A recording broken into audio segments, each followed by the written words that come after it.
The auditorium at Westbridge Performing Arts Center buzzed with the kind of nervous energy that only comes before a youth piano recital. Parents adjusted camera angles, younger siblings fidgeted in stiff dress clothes, and backstage, 23 young pianists prepared for the moment they'd been practicing toward for months. Among them stood 17-year-old Sophie Chen, her hands trembling slightly as she smoothed down the emerald green dress her grandmother had sent from Taiwan specifically for this night. This recital wasn't just another performance. It was her audition piece for the Berklee College of Music scholarship, and 3 judges from the admissions board sat in the front row with clipboards and stern expressions. Everything had to be perfect. Before we jump back in, tell us where you're tuning in from, and if this story touches you, make sure you're subscribed, because tomorrow, I've saved something extra special for you. Sophie had been playing piano since she was 4 years old, when her fingers could barely stretch across 5 keys.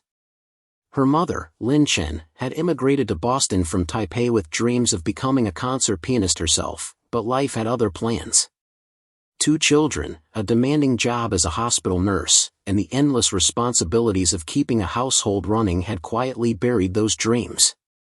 Instead, Lin poured everything into Sophie, driving her to lessons 3 times a week, sitting beside her during practice sessions, celebrating every small victory as if it were her own. Sophie didn't mind the pressure. She loved the piano. She loved how the instrument could express feelings she didn't have words for, how a single chord progression could make her chest ache with something beautiful and indefinable. But tonight wasn't just about the music. It was about proving something. Sophie's younger brother, Daniel, had always been the golden child in a different way. At 15, he was a straight student, captain of the debate team, and had recently been accepted into a prestigious summer program at MIT for gifted mathematics students. Their father, James Chen, a software engineer who measured success in quantifiable achievements, beamed with pride whenever Daniel brought home another award or acceptance letter. Sophie's music was different. It was subjective, emotional, impossible to measure in the same concrete terms. Her father supported her piano studies, but she could see the question in his eyes every time she spent hours practicing instead of studying for the SATs. What kind of future could music really provide? The Berklee Scholarship would answer that question. It would prove that her passion had value, that her thousands of hours of practice meant something tangible. The scholarship was a full ride, covering tuition, room, and board for 4 years. Without it, attending Berklee would be financially impossible. Her parents had been honest about that. They could help with state school tuition, but a private music conservatory was beyond their budget, especially with Daniel's college years looming on the horizon. Sophie closed her eyes and ran through her piece mentally. She'd chosen Rachmaninoff's Prelude in C-sharp minor, a bold choice for someone her age. The piece was technically demanding, emotionally complex, and exactly the kind of selection that would either impress the judges completely or reveal every weakness in her playing. Her teacher, Mrs. Kowalski, had warned her it was risky, but Sophie had insisted. She'd been working on this piece for 8 months, dissecting every phrase, understanding every dynamic shift, letting the music seep into her bones until she could play it in her sleep. The backstage area smelled like hairspray and nervous sweat.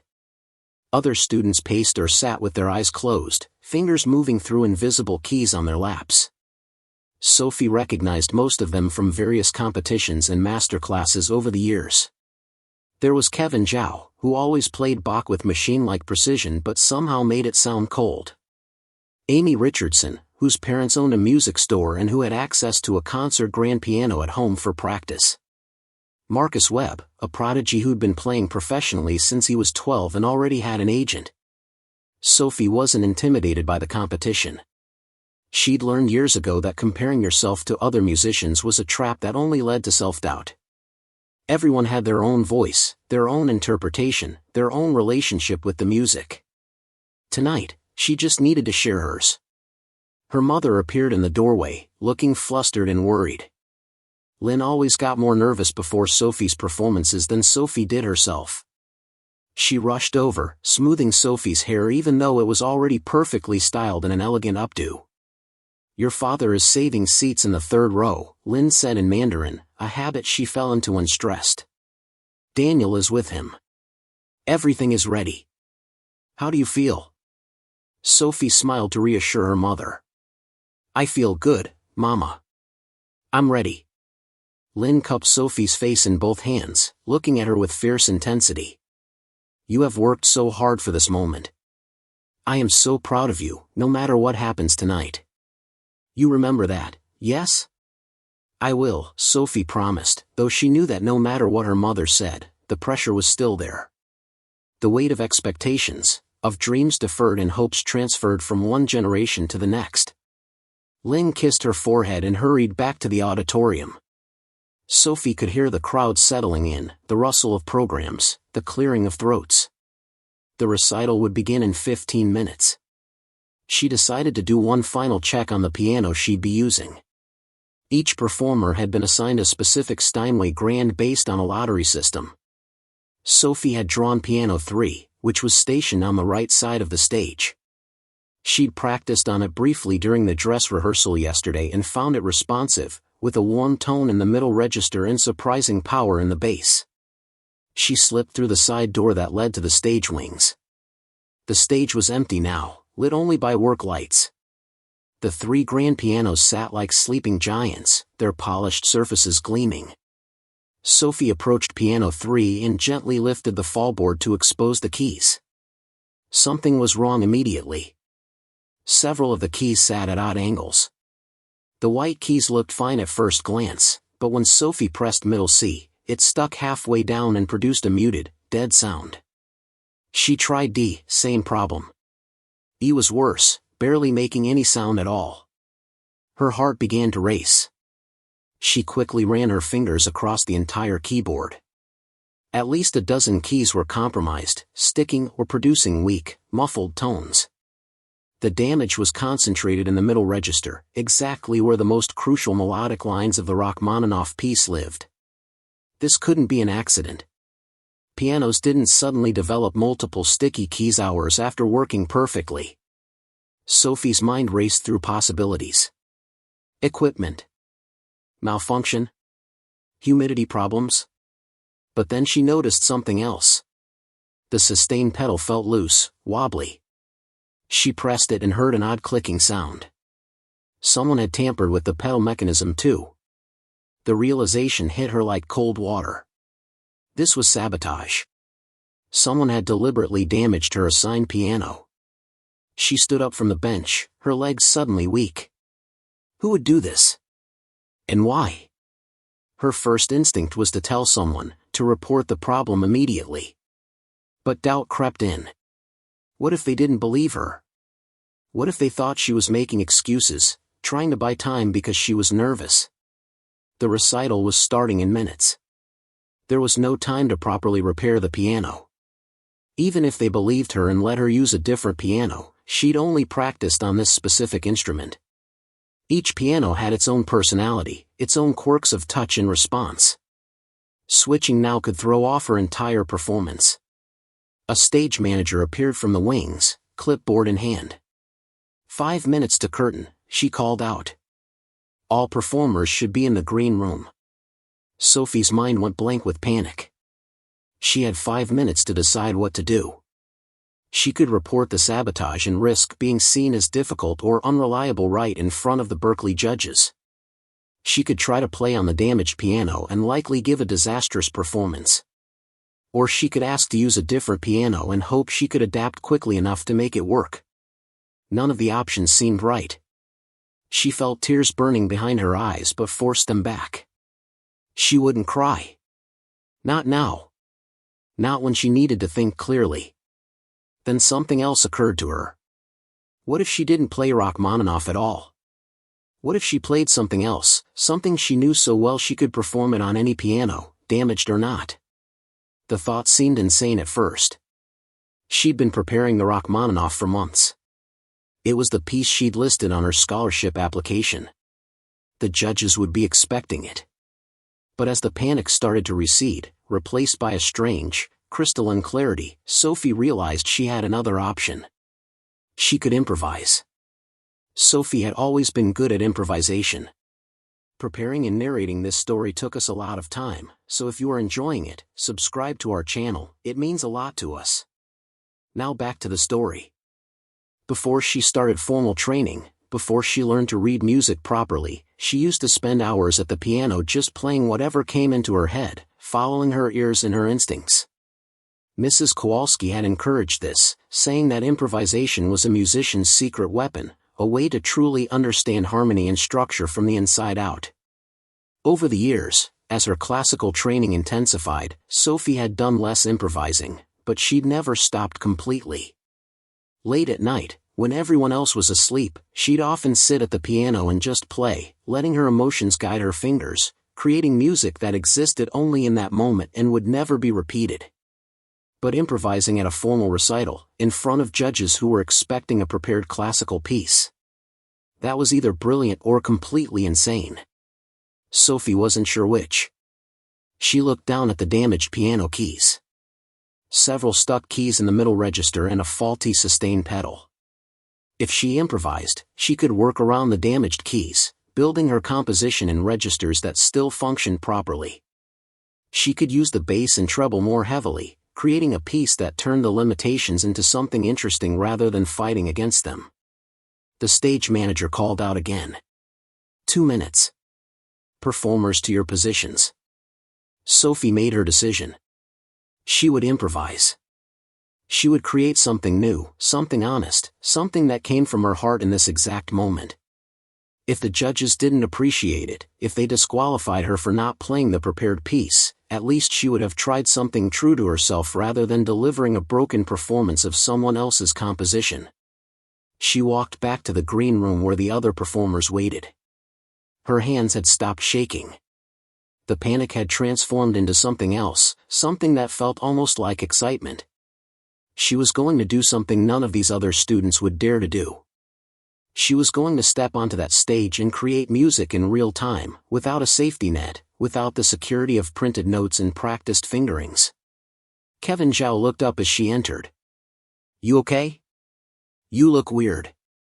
Sophie smiled. "I feel weird. But in a good way." The house lights dimmed in the auditorium. The recital was beginning. The artistic director of the Performing Arts Center, an elegant woman in her 60s named Margaret Ashford, walked onto the stage to scattered applause. She welcomed the audience, thanked the sponsors, and explained the format of the evening. 23 performers would each play one piece, with brief intermissions between every 8 performances. The Berklee judges were introduced, and Sophie's stomach clenched when she saw them, 3 serious-looking individuals who held her future in their hands. The first performer, a 12-year-old girl with elaborate braids, walked onto the stage and sat at piano 1. She played a Mozart sonata with sweet, simple clarity. The audience applauded warmly when she finished. Then came a Chopin nocturne from a boy with thick glasses who hunched over the keys like he was protecting them. Then Debussy, then Beethoven, then Bach. The evening progressed with the predictable rhythm of these events. Some performances were brilliant, some were adequate, some had minor mistakes that made the performer's face crumple with disappointment even as they continued playing. Sophie was scheduled 14th, right after the second intermission. As the 13th performer finished, she stood up and smoothed her dress one final time. Her mother caught her eye from the audience and gave her an encouraging nod. Her father sat beside Lynn, checking his phone discreetly. Daniel was next to him, slouched in his seat with the bored expression of a teenager forced to attend a classical music recital. Sophie walked onto the stage, her heels clicking against the wooden floor. The stage lights were warmer and brighter than she'd expected, and for a moment she couldn't see the audience at all, just a sea of darkness beyond the light. She sat down at piano 3 and adjusted the bench height.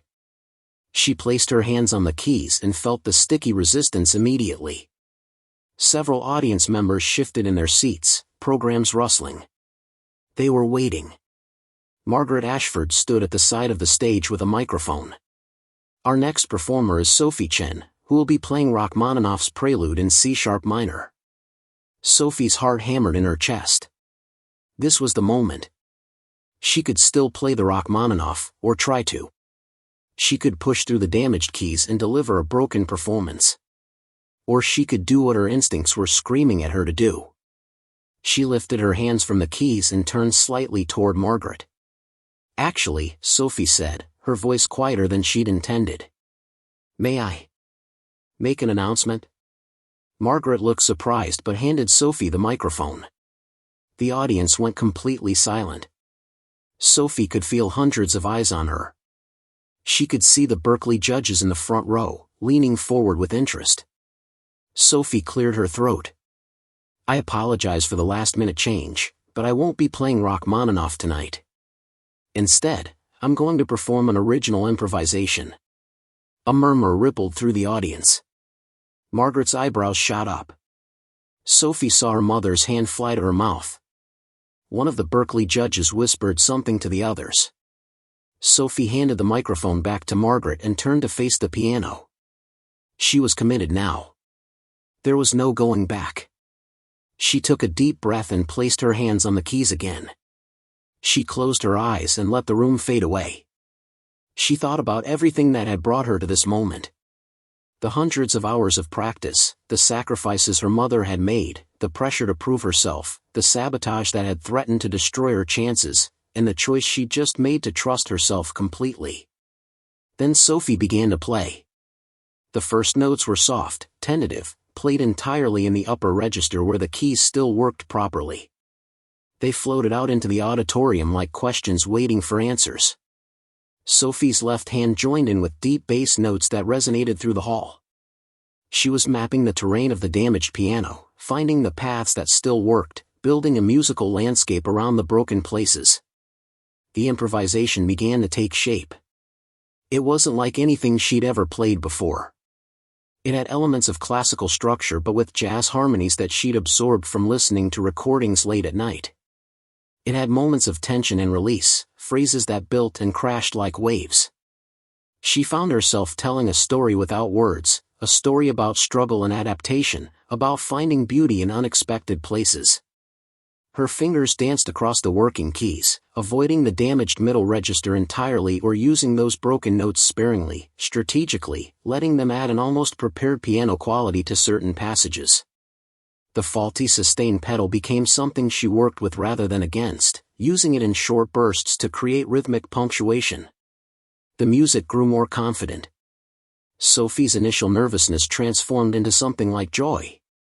She was creating something that had never existed before and would never exist again in exactly this way. Each phrase was a discovery.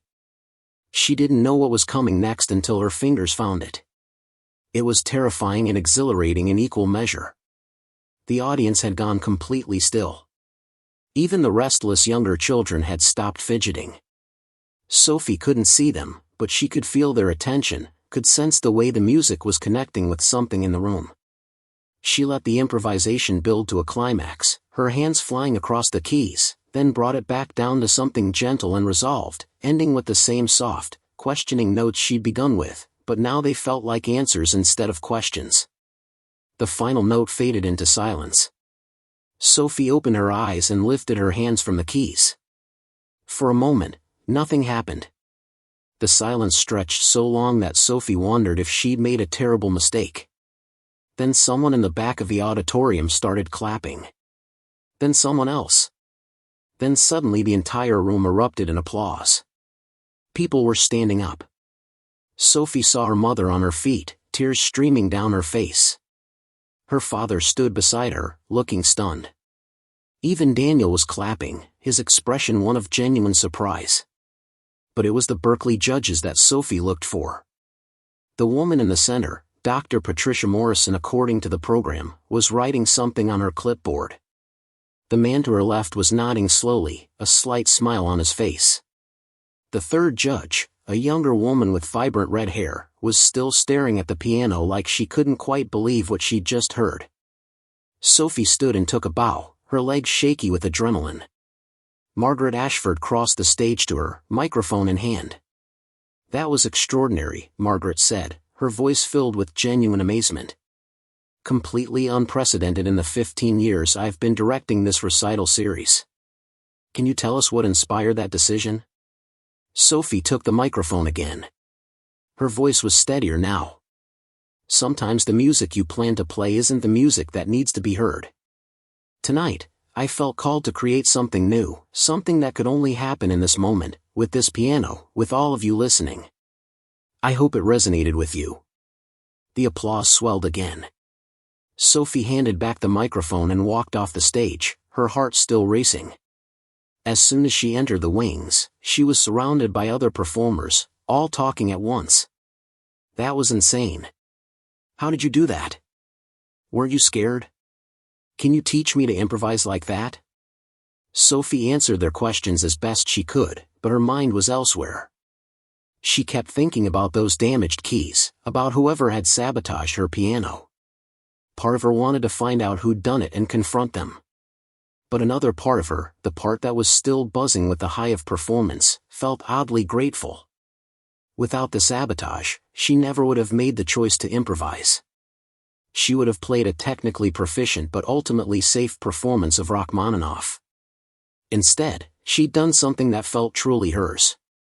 Her parents found her backstage during the final intermission. Her mother hugged her so tightly Sophie could barely breathe. That was the most beautiful thing I have ever heard you play, Lynn said in Mandarin, her voice thick with emotion. Where did that come from? How did you learn to do that? I don't know, Mama, Sophie admitted. It just happened. Her father stood back, his expression unreadable. James Chen was not a man who showed emotion easily. But when he finally spoke, his voice was rough. I didn't understand, he said simply. I didn't understand what music meant to you until tonight. I'm sorry for that. Sophie felt tears spring to her eyes. She'd waited years to hear something like that from her father. Daniel hung back, hands in his pockets, looking uncomfortable but impressed. That was actually really cool, he mumbled. Even though I don't usually like this kind of music. The family stood together in the crowded backstage area, and for a moment everything else faded away. Then a voice interrupted. Excuse me. Sophie Chen?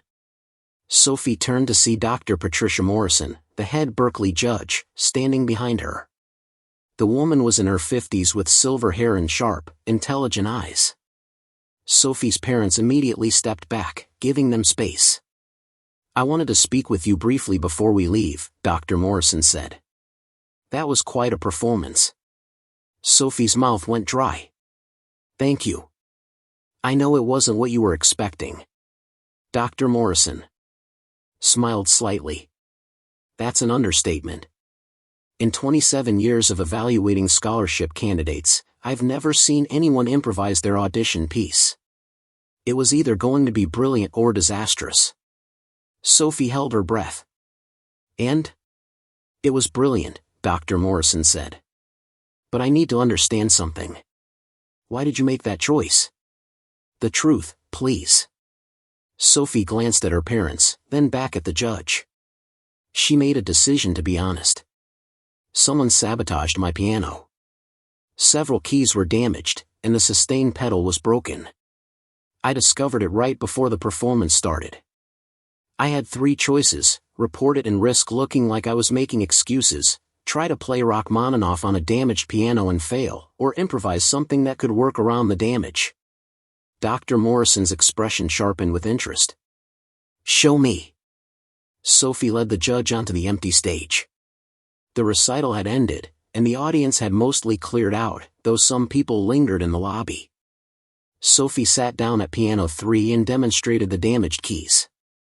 Dr. Morrison tested them herself, her face growing stern. This is deliberate sabotage, she said. Do you know who might have done this? Sophie shook her head. I have some guesses, but no proof. Dr. Morrison examined the piano more closely, then pulled out her phone and made a call. Within minutes, Margaret Ashford and 2 other recital organizers joined them on stage. There was a brief, tense conversation during which Margaret's face went from confused to horrified to furious. She immediately promised a full investigation and apologies to Sophie. But Dr. Morrison held up her hand. Before we get too focused on the sabotage, I want to address what really matters. Sophie, you turned a potentially career-ending disaster into a triumph. You demonstrated not just technical skill but creativity, adaptability, and genuine artistry. Those are the qualities we look for in Berklee students. Sophie's heart was pounding so hard she thought everyone could hear it. What are you saying? I'm saying that we need to discuss this with the other judges, of course, but as far as I'm concerned, you've more than earned the scholarship. We'll be in touch within the week with an official decision. Sophie felt like the stage was tilting beneath her feet. Her mother, who'd been watching from the wings, let out a small cry of joy. Her father's face broke into a smile that transformed his usually stern features. Even Daniel was grinning. Dr. Morrison shook Sophie's hand firmly. Whatever happens with your music career, remember tonight. Remember that some of the best art comes from responding authentically to unexpected circumstances. You didn't let fear or anger control your response. You let the music guide you. That's the mark of a true artist. After Dr. Morrison left, Sophie sat alone on the stage for a few minutes, processing everything that had happened. The auditorium was empty now, the chairs lined up in perfect rows, the lights dimming as the staff prepared to close up for the night. She looked at Piano 3, the instrument that had almost been her downfall but had instead become the catalyst for something extraordinary. She thought about the saboteur, whoever they were. Part of her was angry, of course. What they'd done was cruel and potentially devastating. But she also felt a strange sense of peace. Their attempt to hurt her had backfired spectacularly. They'd actually given her an opportunity to prove herself in a way she never could have otherwise. Her phone buzzed in her small clutch purse.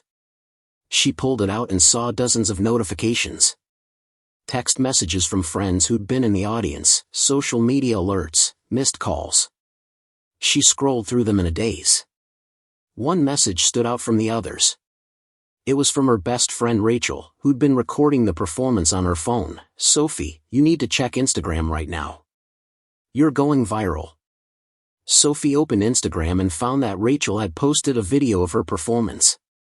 In the 2 hours since the recital ended, it had already gotten over 50,000 views and hundreds of comments. People were sharing it, tagging their friends, calling it everything from genius to inspiring to the most beautiful thing I've heard all year.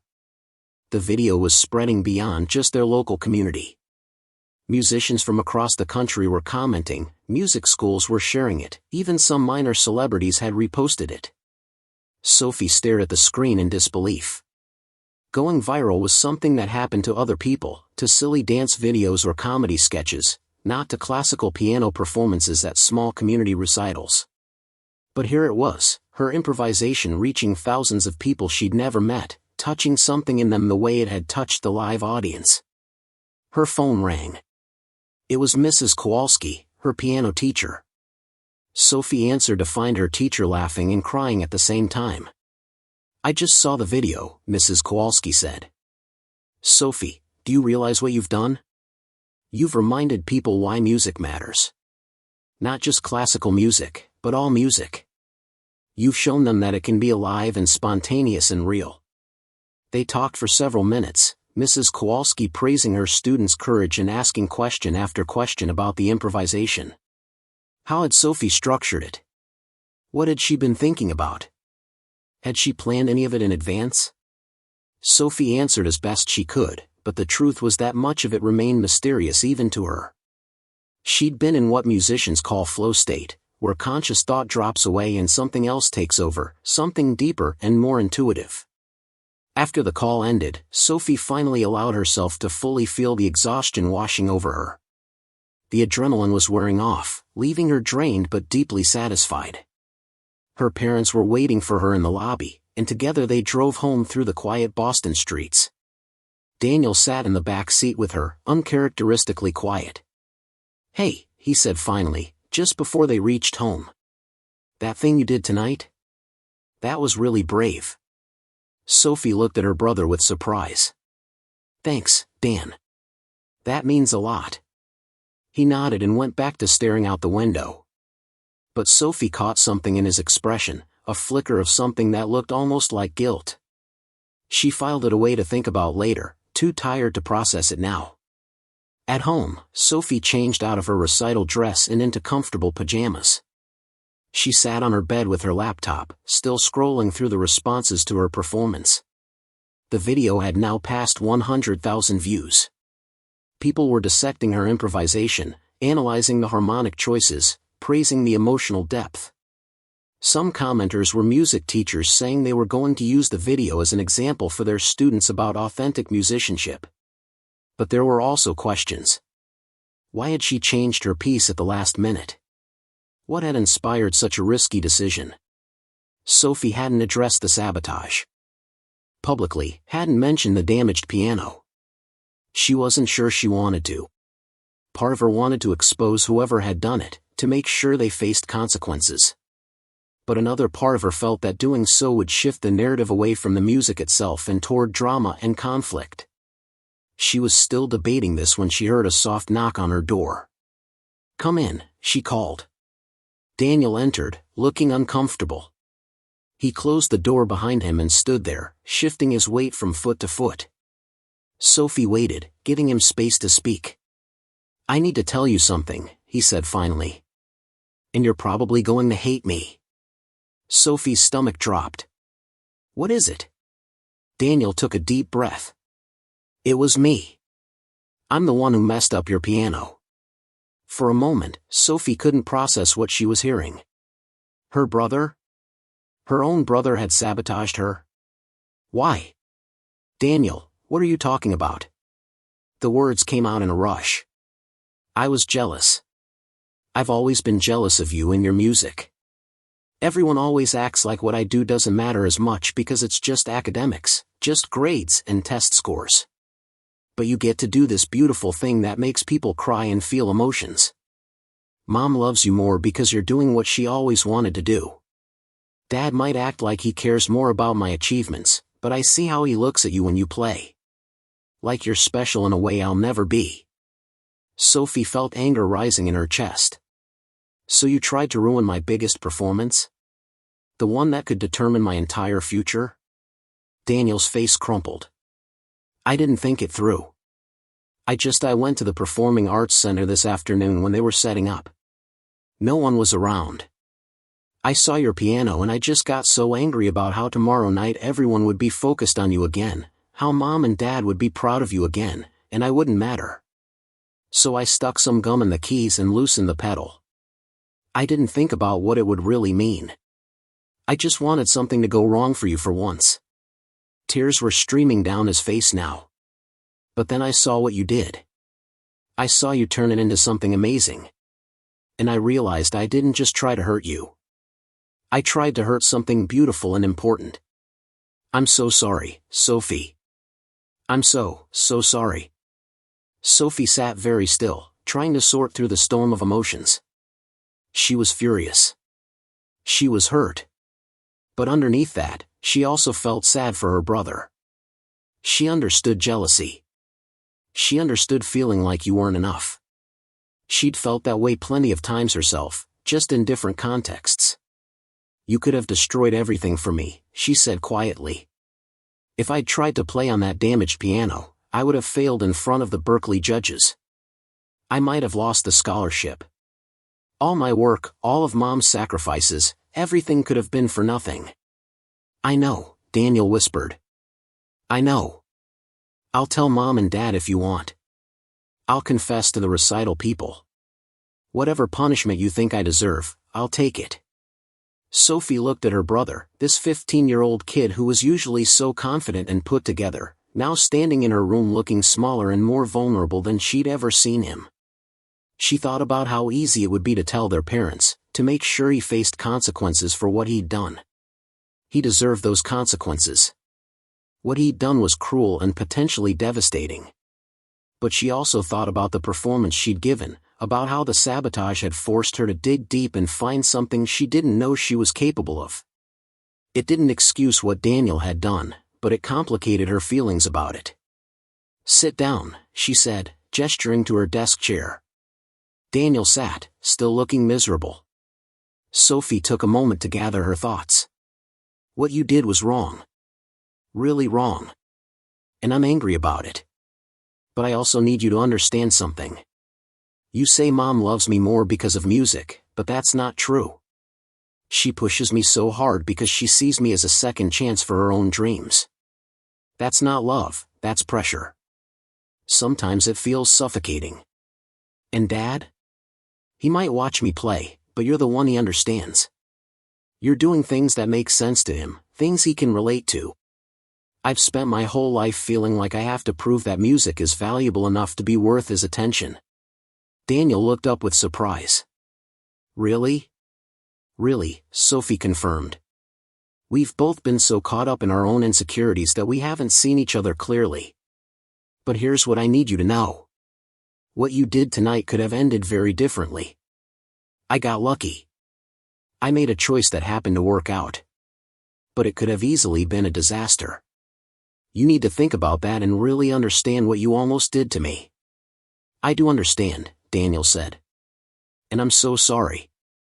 I'll do whatever it takes to make this right. Sophie thought carefully about what she wanted. She could pursue consequences for Daniel, could make sure he faced punishment. But she also knew that their relationship as siblings mattered. They would be in each other's lives for decades to come. How they handled this moment would shape that relationship. Here's what I want, Sophie said finally.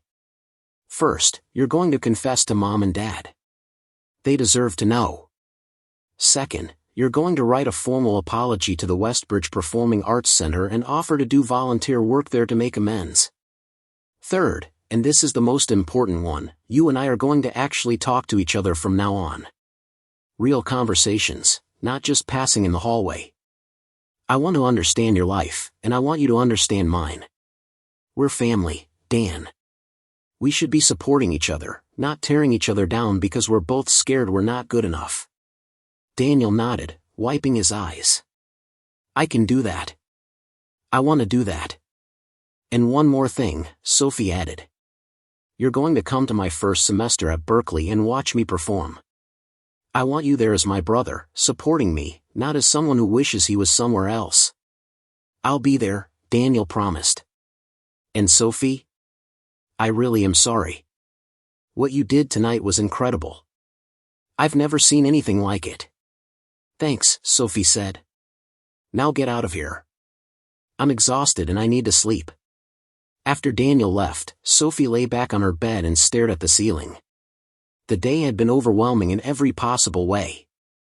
She'd faced sabotage, made a terrifying decision, given the performance of her life, essentially secured a scholarship to her dream school, and gone viral on the internet. And now she'd learned that her own brother had been behind the sabotage and had to decide how to move forward with that knowledge. Her phone buzzed again. Another flood of notifications. The video was now approaching 500,000 views. A music journalist had written an article about her performance, calling it a masterclass in artistic courage and adaptability. Someone had even created a hashtag Sophie Chen Improv. There were requests for interviews, messages from other musicians wanting to collaborate, and even a few inquiries from small record labels interested in recording her work. It was surreal and overwhelming and exciting and terrifying all at once. Sophie knew her life was about to change in ways she couldn't predict. The viral video would eventually fade from people's attention, but the scholarship opportunity, the connections being made, the doors being opened, those things would last. She thought about Dr. Morrison's words about responding authentically to unexpected circumstances. That seemed to be the lesson of this entire experience. Life would always throw surprises at you, both good and bad. What mattered was how you responded, whether you let fear and anger control you or whether you found a way to create something meaningful from the chaos. Sophie finally set her phone aside and turned off the lights. Tomorrow she would deal with Daniel's confession to their parents. Tomorrow she would respond to interview requests and figure out what to do with all the attention. Tomorrow she would start thinking about Berklee and what came next. But tonight, she just let herself rest, satisfied with the knowledge that she'd faced the crisis and emerged stronger. The sabotage that was meant to destroy her had instead revealed something essential about who she was as a musician and as a person. Sometimes the broken keys were exactly what you needed to create something true. Sophie woke the next morning to sunlight streaming through her bedroom window and the distant sound of her mother preparing breakfast downstairs. For a brief, peaceful moment, she forgot about everything that had happened the night before. Then memory flooded back in a rush. The recital, the sabotage, the improvisation, the viral video, Daniel's confession. She reached for her phone on the nightstand and saw that it had died sometime during the night. She plugged it in and waited for it to power on, already knowing what she would find. The video had crossed 2 million views overnight. Her inbox was flooded with hundreds of messages. News outlets were requesting interviews. Music blogs had written articles analyzing her performance.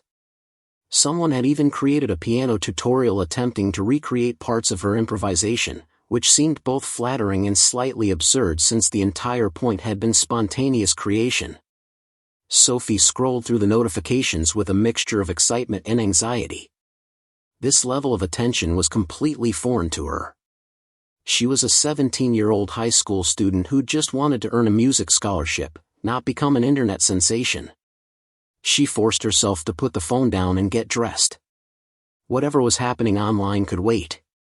First, she had to face her family and deal with the conversation that was coming. Daniel had promised to confess to their parents, and Sophie knew that discussion would be difficult and messy and necessary. Downstairs, the smell of her mother's cooking filled the kitchen. Lynn was making congee with preserved egg and pork, Sophie's favorite comfort food. Her father sat at the kitchen table reading the news on his tablet while sipping black coffee. Daniel was nowhere to be seen, though Sophie could hear movement from his room upstairs. Her mother turned from the stove when Sophie entered, her face glowing with pride and residual excitement from the previous night. "Sophie, darling, come sit. I made your favorite.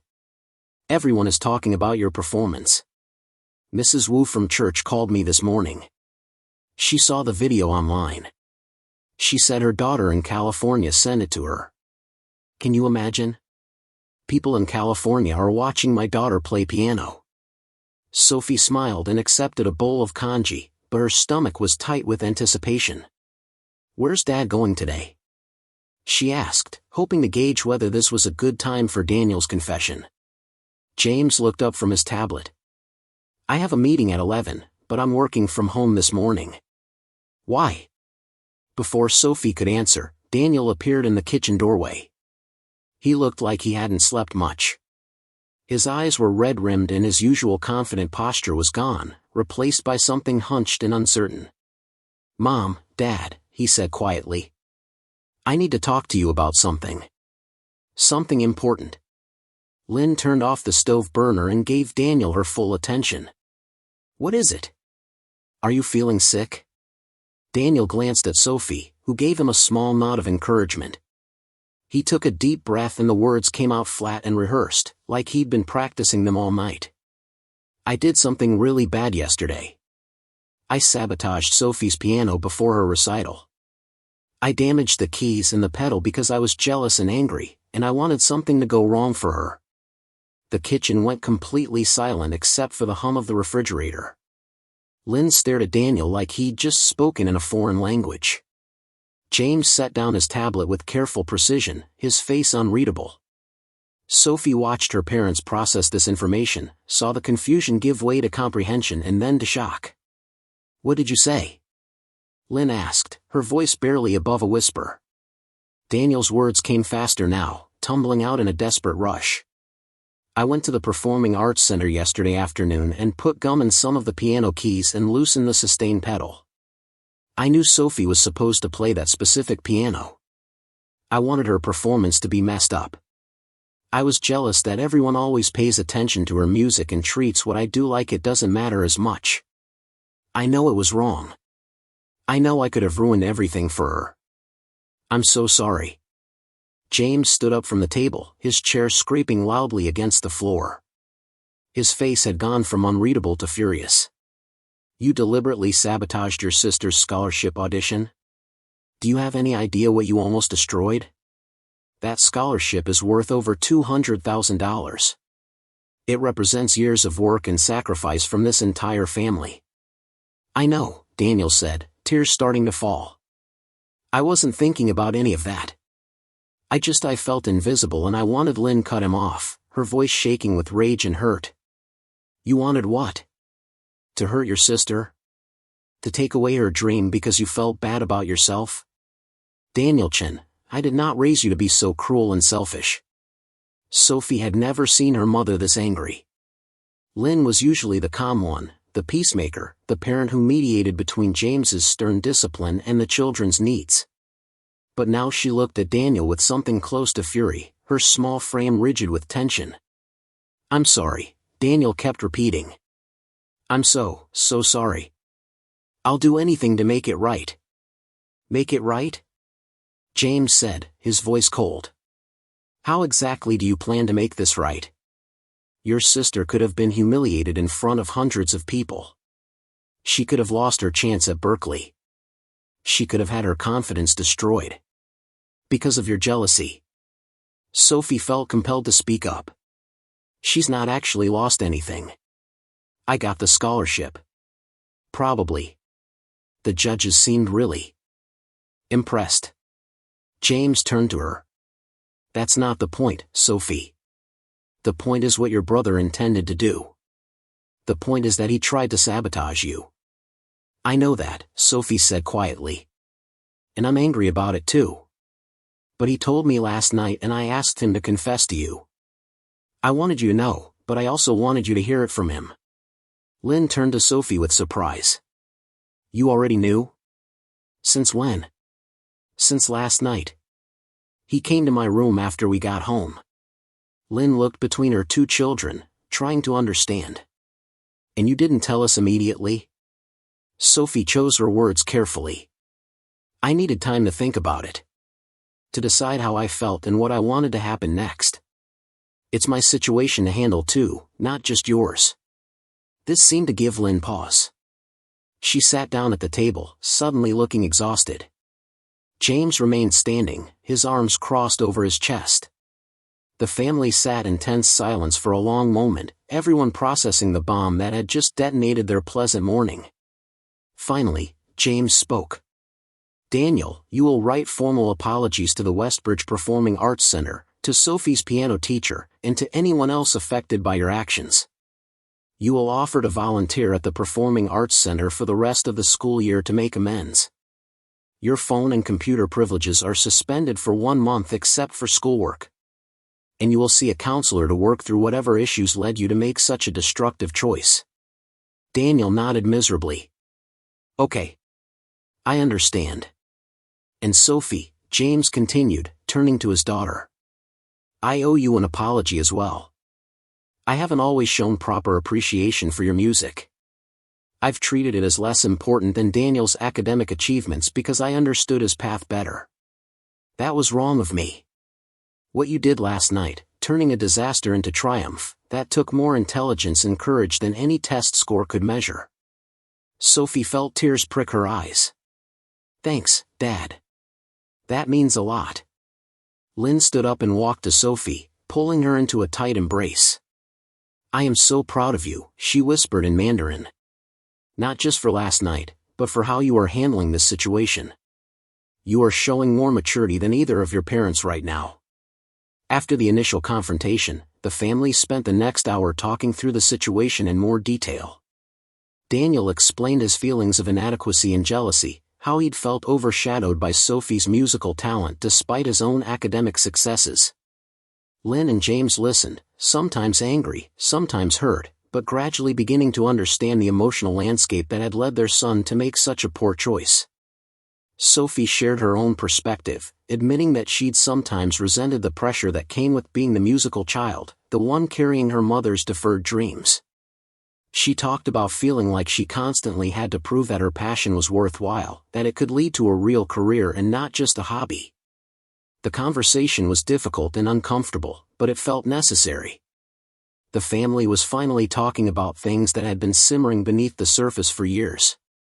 By late morning, when James had to leave for his meeting, some of the immediate tension had dissipated. They'd made plans for Daniel to begin his apologies and volunteer work, and Lynn had scheduled an appointment with a family counselor for the following week. Daniel retreated to his room, emotionally exhausted. Sophie's phone buzzed insistently with incoming messages, but she ignored it for a while longer, needing the breathing space. Lynn sat with Sophie at the kitchen table, both of them nursing cups of tea. "Your grandmother called this morning," Lynn said. "She saw the video. She is flying here from Taiwan next month. She wants to be here when you graduate and before you leave for Berklee." Sophie smiled at the thought of seeing her grandmother. "Emma's coming? Really? Really? She is very proud. She told me that you have the Chen family musical gift. My mother was a singer, you know, before the war. I never told you that." Sophie looked at her mother with surprise. "You didn't? Why not?" Lynn sighed. "Because it made me sad to think about it. She had a beautiful voice, but there was no opportunity for her to pursue music professionally. She married young, had children, worked hard her whole life. She used to sing to me when I was small. That's why I wanted you to have the chances I never had. But I think maybe I pushed too hard sometimes." "You did push hard," Sophie admitted. "But I also love music. That's real. It's not just your dream. It's mine too." "I know that now," Lynn said. "I see it in how you play. Last night, when you made that choice to improvise, that was you being your own musician. Not trying to be me, not trying to please the judges. Just you, making music your own way." They sat together in comfortable silence for a while, the morning sun shifting across the kitchen table. Sophie felt something settle inside her, a sense that her family was going to be okay despite the upheaval. They had work to do, wounds to heal, but they were facing it together now instead of pretending everything was fine. Eventually, Sophie couldn't avoid her phone any longer. She went back to her room and started going through the messages systematically. There were requests from local news stations wanting to do interviews. A producer from a morning show wanted her to come on and talk about her performance. Several music education websites wanted to feature her story. The New England Conservatory had reached out expressing interest in her as well, even though she'd already committed to auditioning for Berklee. Most overwhelming were the personal messages. Hundreds of people had written to tell her how her performance had affected them. A woman in her 60s said the improvisation had reminded her why she'd fallen in love with music as a child and inspired her to take piano lessons again after 40 years. A college student struggling with anxiety said watching Sophie make such a brave choice had given him courage to face his own fears. A music teacher in Ohio said she'd played the video for all her students and used it as a teaching moment about authentic artistry. Sophie read through message after message, overwhelmed by the impact her performance was having. She'd thought of that night as being about her own personal challenge, her own moment of truth. But somehow it had resonated with thousands of people who saw something in her story that connected to their own lives. The idea that her music could touch so many strangers was both humbling and slightly terrifying. One message in particular caught her attention. It was from a pianist named Marcus Chen, no relation, who'd been a finalist in the Van Cliburn International Piano Competition years ago. He wrote that her improvisation showed extraordinary harmonic sophistication and emotional maturity, and he wanted to know if she'd be interested in working with him on developing her improvisational skills.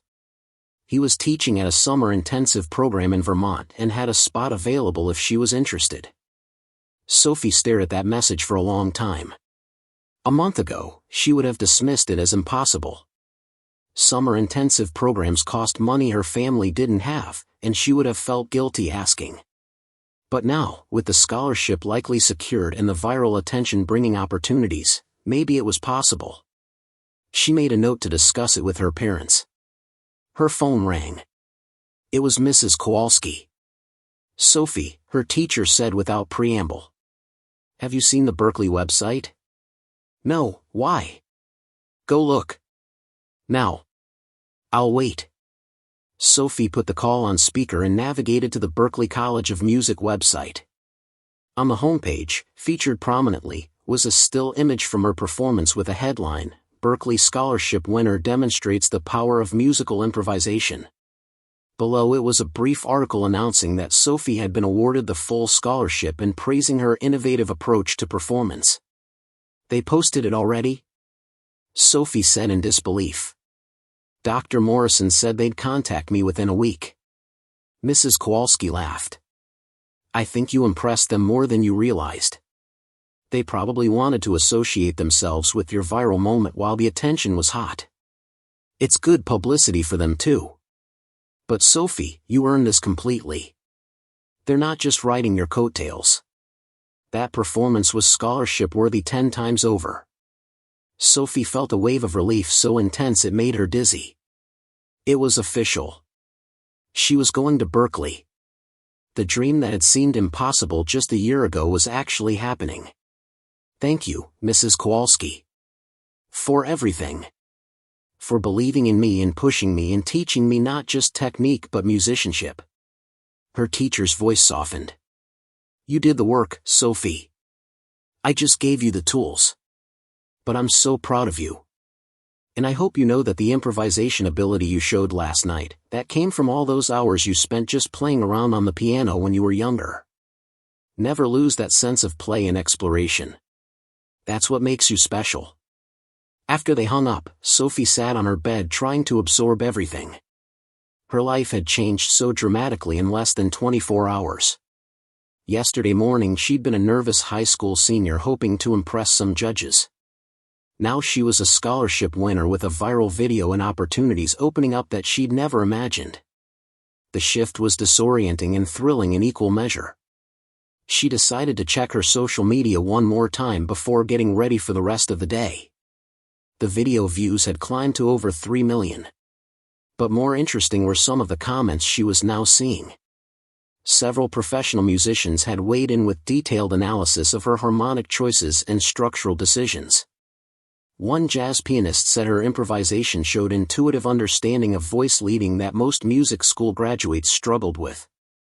A composer noted how she'd created thematic unity by bringing back variations of her opening motif throughout the piece.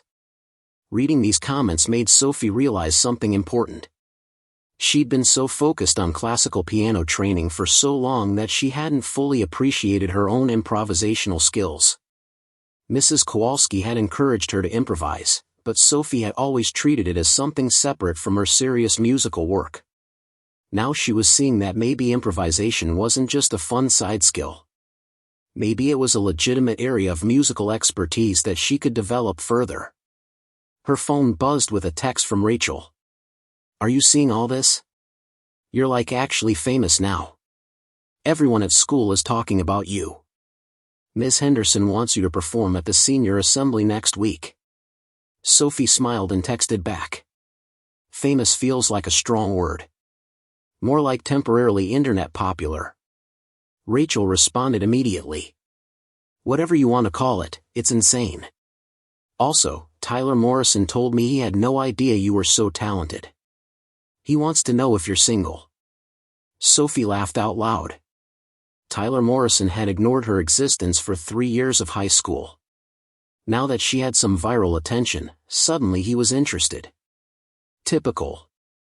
She texted back that she was definitely not interested in Tyler Morrison. The rest of Sunday passed in a blur of activity.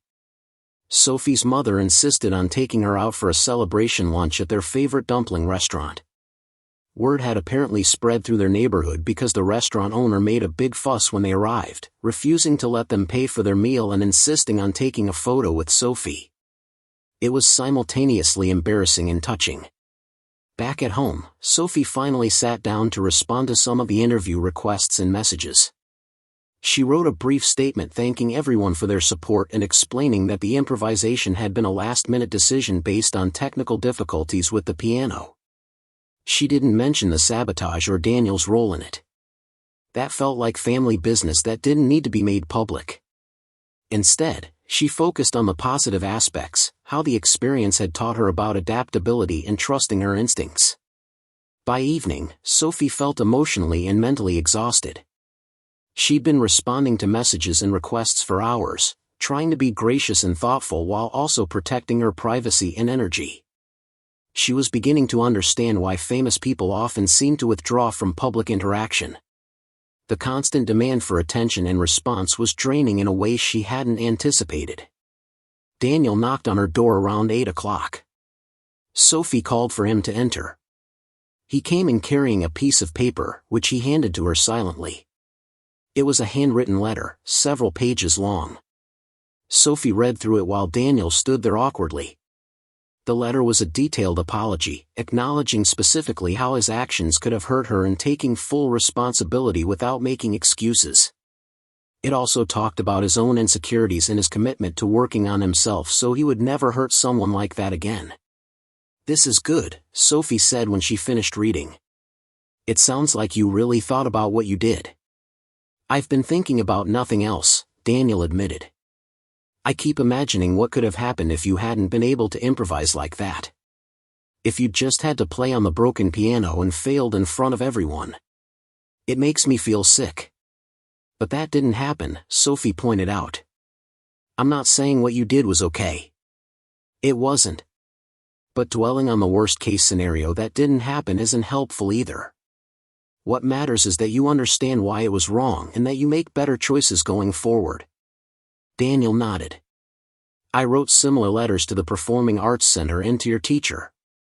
Mom's going to mail them tomorrow. And I contacted the center about volunteer opportunities. They said I can help with their summer youth program, doing setup and cleanup for rehearsals." "That's good," Sophie said. "That's a meaningful way to make amends." They were quiet for a moment, the weight of everything that had happened hanging between them. Then Daniel said, "Can I ask you something? How did you do it? How did you just sit down and create something beautiful out of nowhere? I can't imagine being able to think that fast."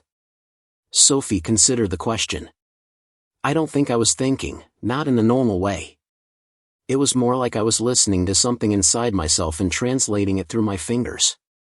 All the years of practice in music theory and listening to great performances, all of that was there in my muscle memory and my understanding. I just had to get out of my own way and let it flow out." "That sounds kind of magical," Daniel said. "It felt magical," Sophie admitted. "It felt like the music was playing me instead of the other way around." Daniel smiled slightly. "I'm really glad you're my sister. Even if I'm an idiot who sometimes does terrible things because I'm jealous." "You're not an idiot," Sophie said. "You're 15 and figuring things out. You made a bad choice, but you're owning it and making amends. That takes courage." After Daniel left, Sophie pulled out her laptop and did something she'd been thinking about all day. She opened a composition software program and tried to reconstruct parts of her improvisation from memory. It was impossible, of course. The improvisation had been spontaneous, created in the moment, and many of the specific choices had already faded from her conscious memory. But she was able to capture some of the main themes and harmonic progressions, creating a rough sketch of what she'd played. As she worked, Sophie realized she was enjoying this process more than she'd enjoyed preparing the Rachmaninoff. There was something freeing about creating her own music instead of interpreting someone else's. She'd always loved classical repertoire and had no intention of abandoning it, but maybe she could explore composition and improvisation more seriously going forward. Maybe that could be a focus during her time at Berklee. The week that followed was surreal. Sophie went to school on Monday and found herself treated like a minor celebrity. Students she'd never spoken to came up to congratulate her. Teachers mentioned her performance in classes. The principal asked her to say a few words at the senior assembly, which she reluctantly agreed to do. The attention was overwhelming and occasionally uncomfortable, but Sophie tried to handle it gracefully. The video continued to spread. By Wednesday, it had been picked up by several major news outlets. Sophie did a phone interview with NPR about improvisation in classical music. A classical music magazine wanted to do a profile piece on her. The Berklee admissions office called to formally welcome her and discuss her plans for the fall semester. Everything was happening so fast that Sophie felt like she was sprinting just to keep up. Mrs. Kowalski suggested that Sophie give a proper concert at the end of the school year, a recital where she could perform both prepared classical pieces and improvisations. The idea excited Sophie. It would be a way to showcase the full range of her abilities and to thank the community that had supported her musical education. They began planning immediately, booking the Westbridge Performing Arts Center for an evening in late May.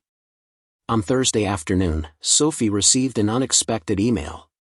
It was from Dr. Patricia Morrison, the Berklee judge who'd spoken with her after the recital. Dr. Morrison wrote that she'd been thinking about Sophie's performance all week and wanted to invite her to give a presentation at a music education conference in New York City the following month. The presentation would be about improvisation, adaptability, and authentic artistry in performance. She would receive a small honorarium for her time and Berklee would cover her travel expenses. Sophie read the email 3 times, not quite believing it. A presentation at a professional conference? She was still in high school. What could she possibly say that music educators would want to hear? But as she thought about it more, she realized she did have a perspective worth sharing. She'd experienced firsthand how improvisation skills could save a performance and how trusting your instincts could lead to artistic breakthroughs. Maybe her youth was actually an advantage, giving her a fresh viewpoint that wasn't weighed down by years of conventional wisdom. She wrote back accepting the invitation. Then she immediately felt panic about what she'd just committed to. Public speaking had never been her strength. She was comfortable performing music, where she could hide behind the piano and let the sound speak for itself. But standing in front of a room of professional educators and talking about her ideas? That was terrifying in a completely different way. Sophie called Mrs. Kowalski to discuss the conference invitation. Her teacher was thrilled. "This is a wonderful opportunity, Sophie. Music education needs fresh voices, people who can speak to the next generation of students. You have a unique story to tell." "But what if I don't know what to say?" Sophie worried. "What if they ask questions I can't answer?" "Then you say you don't know," Mrs. Kowalski replied calmly. "You're not claiming to be an expert on everything. You're sharing your experience and perspective. That's valuable regardless of your age or level of training." They spent an hour on the phone brainstorming ideas for the presentation. Mrs. Kowalski suggested Sophie structure it around the 3 main lessons from her recital experience: the importance of developing improvisational skills even in classical training, the value of adaptability when facing unexpected challenges, and the courage required to trust your artistic instincts over playing it safe. By the end of the call, Sophie felt more confident about the conference. She had a framework to work with and a clear sense of what she wanted to communicate. Friday evening, the Chen family had dinner together for the first time since Sunday's confrontation. The atmosphere was still somewhat strained, but healing was happening. Daniel had completed his first volunteer session at the Performing Arts Center and reported that it had actually been interesting. He'd helped set up for a children's orchestra rehearsal and had been surprised by how much energy and chaos were involved in teaching music to young kids. James shared that he'd been listening to classical music during his commute, trying to better understand the world Sophie was entering. Lynn made everyone's favorite dishes and fussed over both her children with the intense attention of a mother trying to make sure her family stayed intact. "Sophie," Lynn said as they finished eating, "your grandmother called again today. She wants to know if you will play for her when she visits. She said she has not heard you play in person since you were very small." "Of course I'll play for her," Sophie said. "I'd love that." "She is bringing you a gift," Lynn continued. "A jade pendant that belonged to her mother. She wants you to have it for good luck at Berklee." Sophie felt tears prick her eyes. The connection to her grandmother and great-grandmother, the thread of family history being passed down through the women in her family, felt significant in a way she couldn't fully articulate. She thought about her great-grandmother, the singer who'd never had the chance to pursue her art, and her grandmother who'd worked so hard to give her own children opportunities. And her mother, who'd sacrificed her own musical dreams to support Sophie's. She was carrying all of their hopes and dreams with her to Berklee, but she was also determined to make her own path, to honor them while still being authentically herself. The weekend brought more media attention. A video crew from a Boston news station came to their house on Saturday to film a segment about Sophie for the evening news. They interviewed her about the recital, her plans for Berklee, and her thoughts on the power of improvisation. They also filmed her playing the piano in their living room, which made Sophie self-conscious in a way that performing for a live audience never did. Something about the camera's unblinking eye felt invasive, like it was capturing too much. The news segment aired on Sunday evening. The Chen family gathered around the television to watch. Sophie cringed seeing herself on screen, thinking she looked awkward and sounded inarticulate. But her parents beamed with pride. Even Daniel seemed impressed, though he tried to hide it with his usual teenage nonchalance. The segment was well produced and made Sophie seem mature and thoughtful. It ended with footage of her improvisation from the recital, which still gave Sophie chills to watch even though she'd seen it countless times by now. On Monday morning, Sophie's phone exploded with new messages.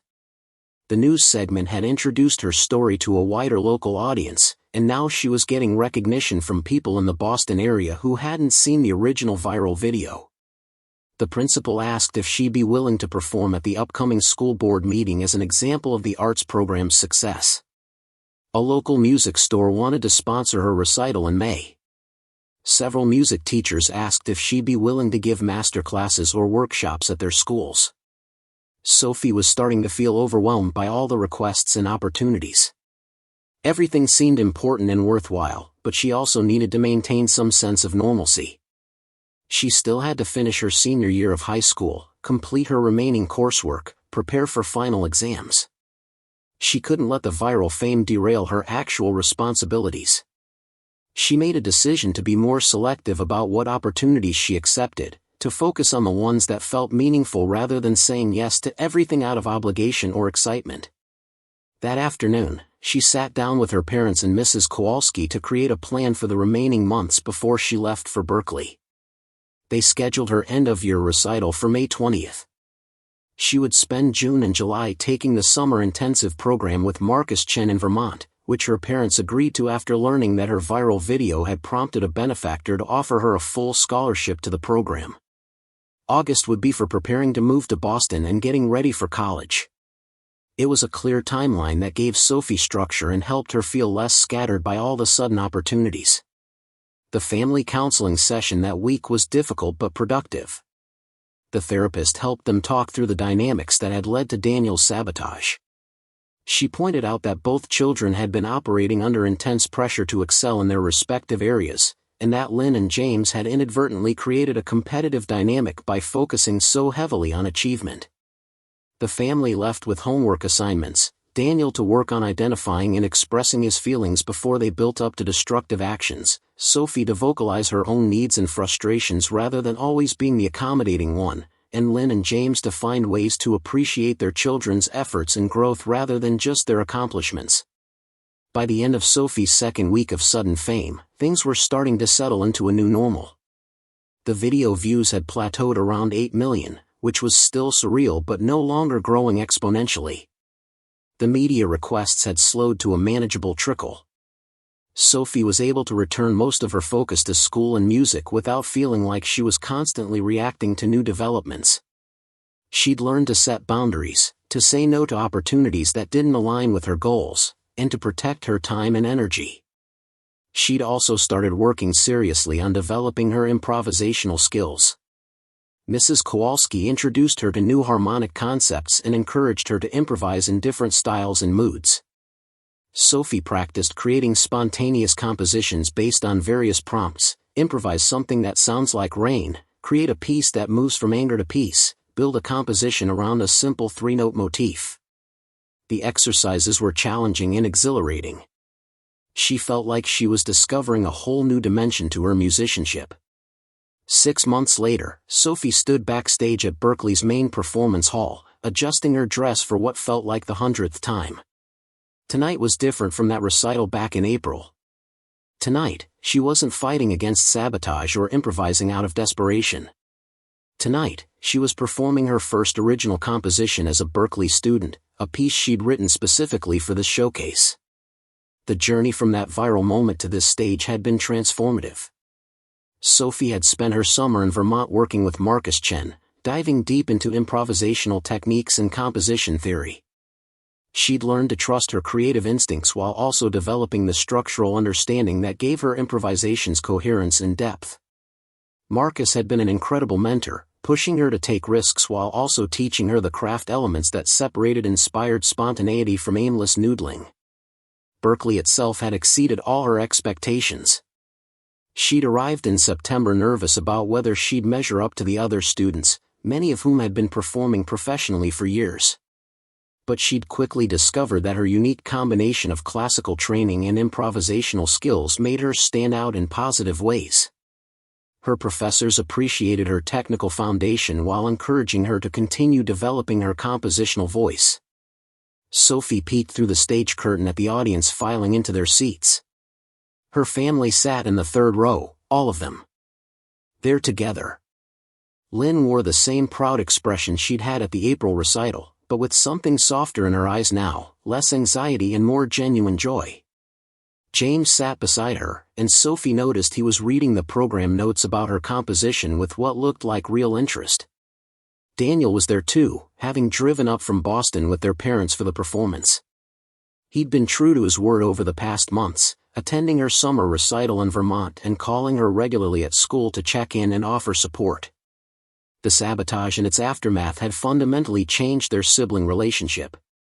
They talked more honestly now, sharing their struggles and insecurities instead of competing silently. Daniel had started seeing a therapist regularly and had even joined the school musical as part of the pit orchestra, discovering that he actually enjoyed being around music even if he wasn't the one performing. Their parents had also shifted, making conscious efforts to celebrate both children's achievements without comparison and to acknowledge effort as much as outcomes. Sophie's grandmother sat between Lynn and James, tiny and elegant in a traditional Chinese dress.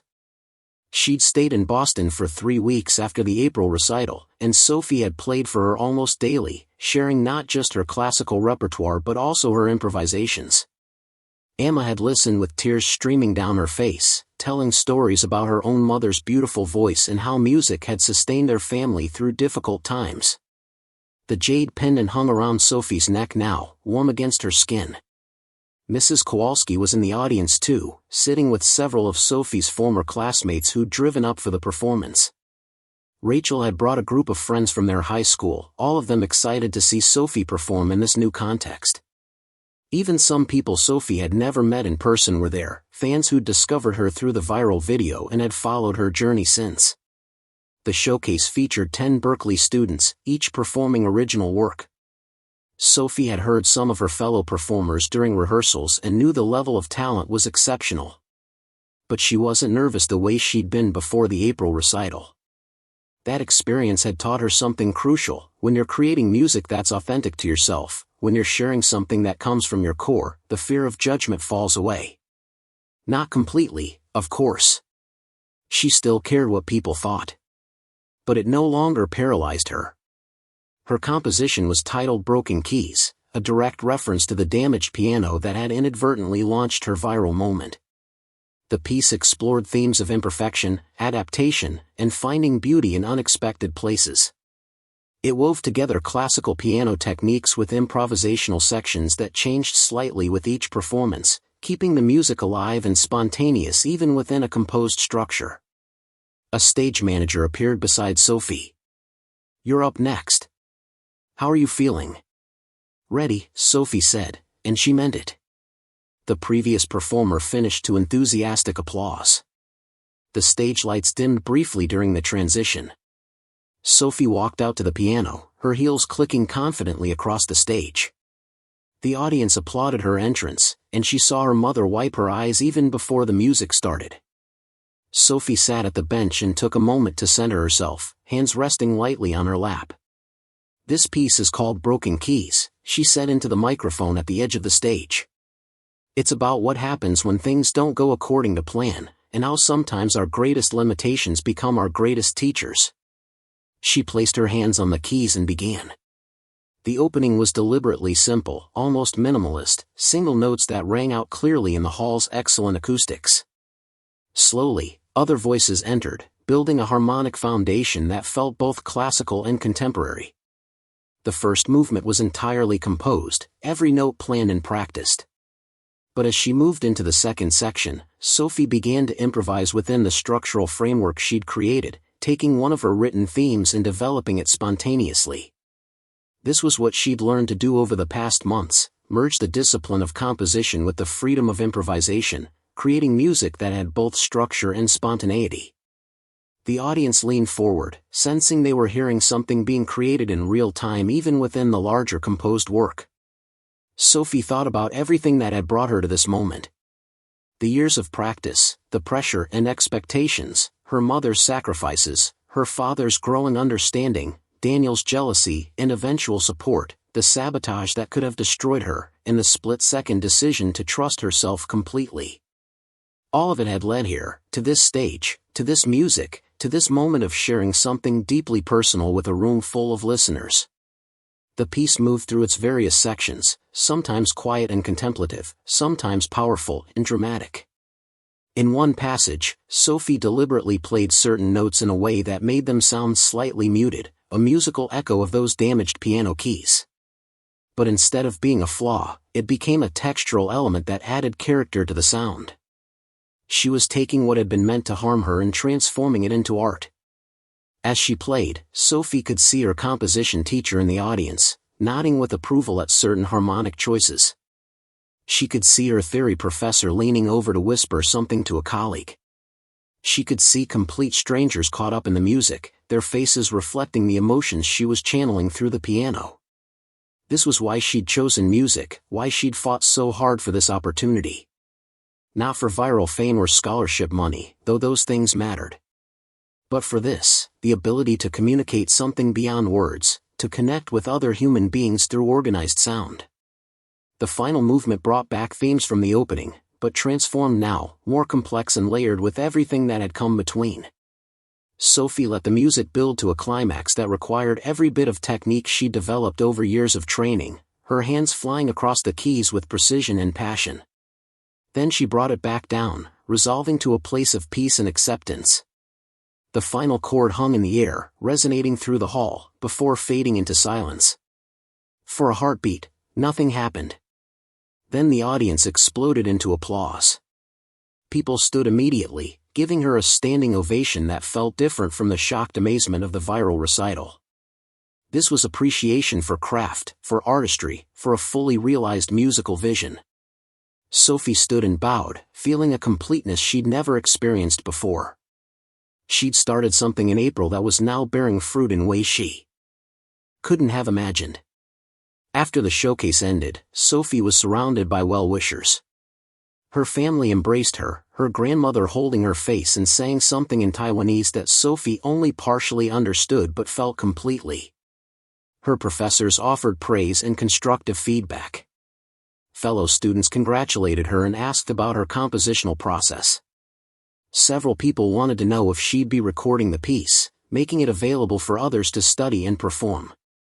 But the moment that meant the most came from Daniel. He hung back until most of the crowd had dispersed, then approached Sophie with uncharacteristic shyness. "That was incredible," he said. "I actually got chills during some parts. And I kept thinking about how none of this would have happened if everything had gone according to plan at your recital. Not that what I did was okay," he added quickly. "But it's weird how life works sometimes." Sophie hugged her brother. "It is weird. But I'm glad we're here now. I'm glad we're actually talking to each other instead of just competing." "Me too," Daniel said. "And Sophie? I've been thinking about taking piano lessons. Not to be like you or anything. Just because I want to understand music better. Would that be weird?" Sophie smiled. "That would be great. Music isn't a competition. There's room for both of us." Later that night, back in her dorm room, Sophie checked her phone and saw that someone had recorded and posted her performance. The video already had several thousand views, though nothing close to the millions her improvisation had garnered. But Sophie found she didn't care about the numbers anymore. The viral moment had opened doors and created opportunities, but it had also taught her that external validation was fleeting and ultimately unsatisfying. What mattered was the work itself, the continual growth as an artist, the connections made through shared musical experience. She opened her laptop and started sketching ideas for her next composition. She'd been thinking about writing something inspired by her grandmother's stories, a piece that explored themes of immigration, sacrifice, and dreams passed down through generations. The melodies were starting to take shape in her mind, influenced by traditional Chinese music but filtered through her own contemporary sensibility. As Sophie worked, she thought about the path that lay ahead.